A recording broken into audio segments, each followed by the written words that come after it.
এলাকার বউমেয়েরা সবাই দৃষ্টির মতো হতে চায়, শুধু এ জন্মে নয়, পরে 7 জন্ম। দৃষ্টি তাদের কাছে প্রতিবাদী দিদি, সে তাদের গর্ব, পথপ্রদর্শক। নির্যাতিতা গৃহবধূ মা মেয়েরা অকপটে তাদের লাঞ্ছনার কথা বলে তাদের প্রতিবাদী দিদির কাছে। দিদি তাদেরকে প্রতিবাদ করতে শিখিয়েছে, অন্যায়ের বিরুদ্ধে লড়তে শিখেছে। এখন তারা দৃষ্টি মাঝে মাঝে তাদের খবর নিতে আসে, তাদের সমস্যার সমাধান করে। কিন্তু আজ সে এত গরমের মধ্যেও গায়ে একটা চাদর ঢেকে এসেছে। সেটা দেখে সবাই উৎকণ্ঠিত হয়, জিজ্ঞাসা করে, দিদি তোমার কি শরীর খারাপ? গায়ে জ্বর নাকি গো? ওষুধ খেয়েছ? মৃদু হেসে দিদি বলে, আরে কিচ্ছু হয়নি আমার, আমি ঠিক আছি।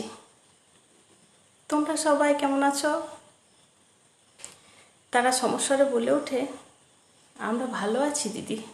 গায়ে হাত তুলতে আর সাহস পায় না কেউ। তুমি যদি রুখে না দাঁড়াতে শেখাতে, এতদিনে আমরা মরেই যেতাম সবাই। এই উত্তরের অপেক্ষায় থাকে দৃষ্টি। সারা শরীরে মনে একটা প্রশান্তির হাওয়া বয়ে যায়। এত ভালো লাগে, এদের জন্য কিছু করতে পেরেছে ভেবে নিজেকে ধন্য মনে হয় তার। এবার বাড়ি ফিরতে হবে তাকে। উঠে দাঁড়াতে গিয়ে গায়ের চাদরটাকে আরও একটু টেনে পিঠটাকে ভালো করে ঢেকে নেয় সে। গত রাতে তার স্বামীর ড্রিঙ্ক করার প্রতিবাদ করতে গিয়ে জ্বলন্ত সিগারেটের ছ্যাঁকার দাগগুলো যদি কেউ দেখে ফেলে।